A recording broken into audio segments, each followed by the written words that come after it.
Саламатсыздар оқушылар, бүгін біз сендермен мәтінді теру және өңдеу 3-ші сыныпқа арналған тақырыппен танысатын боламыз. Мәтін, яғни мәтін сөзі ол бізге бұрыннан таныс ұғым, мысалы оқулықтағы мәтіндер, яғни сынып бұрышындағы сыныптың ережелері немесе сыныптың тізімі, құттықтаулар барлығы мәтін арқылы беріледі. Газеттер мен журналдардағы мәтін, яғни мәтін сөзін біз бұған дейін кездестірдік. Өзімізге таныс ұғым болып қалыптасқан. Яғни мәтін сөзін біз компьютер информатика сабағында да жиі қолданады екенбіз. Тарихқа назар аударатын болсақ, ерте заманда адамдар тасқа, ағашқа, папирусқа жазған. Дегенмен мәтінді жазып, оны бірнеше данаға көбейту қиын әрі үлкен еңбек болған. Ерте замандағы адамдар, тас дәуіріндегі адамдар болсын, бір-бірінің қайда жүргенін, не істеп жүргенін осындай тастарға, үшкір тастар арқылы қашап бір-біріне білдіріп отқан. Уақыт өте келе осындай папирустар пайда болып, өздерін мәтіндерді осының бетіне түсірген екен. 19 ғасырдан бастап жазу машинелері өндіріле бастады. Осындай жазу машинелері өндіріле бастаған екен. Қазіргі таңда техника жедел дамып, арнайы компьютердің көмегімен жазуға өңдеуге көбейтуге болады. Қазіргі таңда осындай техниканың көмегімен біз еш қиындықсыз мәтіндерді өңдей аламыз, жаза аламыз және өзімізге керегімізше бірнеше данасын шығарып алады екенбіз. Компьютерде мәтіндік редакторларды қалай тереміз деген сұраққа, оның арнайы бағдарламалары болады. Қарапайым мәтіндік редактордың түрі ол блокнот. Біз бұған дейін бұл бағдарламамен таныспыз. Блокнот бағдарламасы өте қарапайым бағдарлама, стандартты бағдарлама, операциялық жүйемен бірге орнатылатын бағдарлама. Блокнот бағдарламасы арқылы біз қарапайым мәтіндерді тере аламыз, оны өзіміздің қалағанымызша сақтай аламыз және де принтердің көмегімен басып шығара алады екенбіз. Қарапайым мәтіндерді теріп жұмыс жасауға болады. Мәтіндік редактор көмегімен кез келген мәтінді теруге, өңдеуге, көшірмесін бірнеше дана етіп шығаруға болады.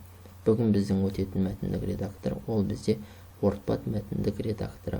Бұл да қарапайым мәтіндік редактордың түрі болып табылады. Оны іске қосу үшін пуск, іске қосу батырмасы, все программы, барлық бағдарламалар, стандартный WordPad таңдасақ, бізде осындай WordPad қарапайым стандартты мәтіндік редакторы іске қосылады. Яғни WordPad мәтіндік редакторы ол мәтіндік құжаттарды құруға, өңдеуге, қағазға басып шығаруға арналған бағдарлама.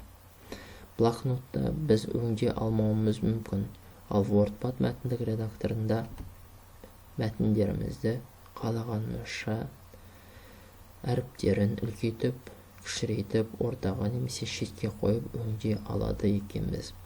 Мына анықтамаларға да назар аударғанымыз дұрыс. Компьютерде жазылған мәтіндердің барлығы мәтіндік құжаттар деп аталады. Меңзер экран бетінде жыпылықтап тұратын тік сызық немесе нұсқағыш. Бізде қандай мәтіндік редактормен жұмыс жасасақ та, бізде ақ сызық жыпылықтап тұрады. Яғни оны біз меңзер немесе нұсқағыш деп атайды екенбіз. Жаңағы айтып кеткен WordPad мәтіндік редакторының терезесімен таныс болайық. Ең бірінші бізде тақырып қатары берілген. Бұл қатарда өзіміздің қалағанымызша, мысалы қандай құжатпен жұмыс жасап отырмыз, өмірбаян ба, түйіндеме ме, және де қандай тағы да сабақ жазып отырмыз ба, қай сабақты жазып отырмыз. Осындай мәтіндік редакторде қалағанымызша тақырыбын өзгертіп қоюымызға болады. Оны біз мына жерден көре аламыз. Тақырып қатарынан көре аламыз. Келесі бізде тез қол жеткізуге болатын команданы қосу.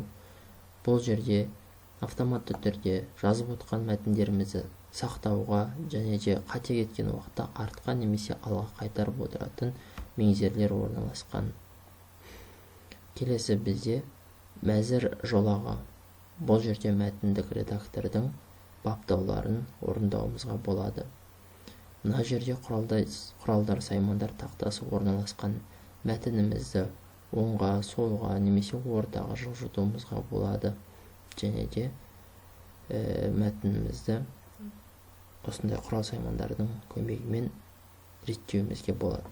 Келесі бізде сызғыш орналасқан, жұмыс алаңы орналасқан. Мәтініміз осы жерде ақ парақта теріледі жұмыс алаңында. Келесі бізде беттің көлемін ұлғайту немесе кішірейту, яғни мына жерде масштаб берілген. Осының көмегімен бетімізді үлкейтіп немесе кішірейтуімізге болады. Және де мәтініміз өте көп болатын болса, қанша беттен тұратын қарау үшін мәтінді қарау жолағы арқылы жылжытып қарауымызға болады. Осындай қарапайым терезенің құралған. Енді мәтіндік редактормен жұмыс жасап көрейік. Менде мәтіндік редактор бірден ашылып тұр. Сендер мендегі операциялық жүйе Windows 10-да 1 болғандықтан мен бірден WordPad мәтіндік редакторын тауып ала аламын. Ол үшін мына жерге менде найти-ға жаза саламын. Немесе приложениені бассам, осы жерден WordPad шығады. Стандартты бағдарлама. Және мен сол арқылы бағдарламамды ашып алдым. Ал сендер іске қосып, пуск все программы стандартный WordPad арқылы ашып алыңдар. Айтқан бағдарламамыз ашылды. WordPad мәтіндік редакторы. Терезелері дәл сондай.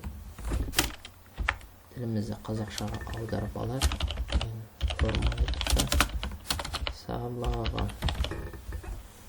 Информатика сабағы деп жаздық.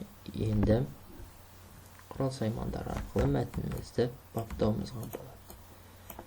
Мысалы, мәтінімізді белгілеп алдық. Мына жерден шрифтін, жазбаның түрін таңдауымызға болады. Көбінесе Times New Roman түрі таңдалады.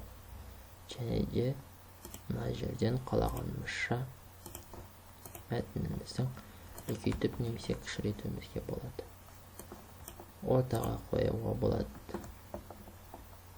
Қалың батырмасын таңдаймыз. Осылайша WordPad арқылы мәтіндерді өңдеуге болады. Енді мәтінді қалай сақтаймыз? Мәтінді сақтау үшін біз файл батырмасын басамыз және де сохранить как, қалай сақтаймын командасын басамыз. Бастық. Ендігі кезекте біз мәтінімізді қай жерге сақтайтынымызды таңдаймыз. Жұмыс үстеліне сақтаймыз. Мәтініміздің атын береміз. Информатика. Осылайша атын бердік. Енді мынаға назар аударамыз. WordPad'тың кеңейтілімі RTF болып сақталады екен. Сақтаймыз.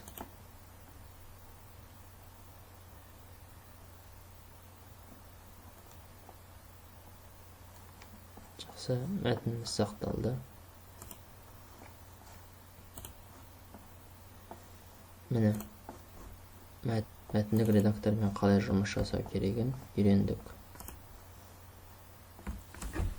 Рахмет, сау болыңдар. Сабақ түсінікті болса сау болыңдар.